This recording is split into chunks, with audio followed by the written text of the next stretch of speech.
বিভিন্ন কাণ্ড চলছে। এসএসসি টিচার নিয়ে উনার মন্ত্রীরা জেলে আছে, উনার আরো মন্ত্রীরা জেল যেতে পারে। তার জন্য কি উনার সঙ্গে আজকে একটা সম্পর্ক আছে? বিজেপি আপনাদেরকে জিজ্ঞাসা করছে, উনি কি করে একা লড়াই করবেন?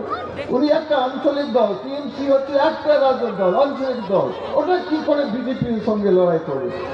উনি বললেন মাল্লাতে 3 দিন আগে, আমি প্রস্তাব দিলাম ইন্ডিয়া অ্যালায়েন্স, ইন্ডিয়া এই মহাজোট।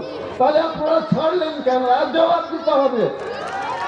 আপনার ভয় যদি থাকে, আপনি কোনোদিন বিজেপির সঙ্গে লড়াই দিতে পারবেন না। এটা তার মানে আপনার কোনো ভয় আছে, আপনি কিছু করেছেন, আপনার সরকারের বিভিন্ন স্ক্যাম, বিভিন্ন কাণ্ড, গরিব লোকদের টাকা খেয়েছেন আপনি অ্যারেস্টের ভয়ে আপনি আমাদের সঙ্গে অ্যালায়েন্স থেকে পালিয়েছেন।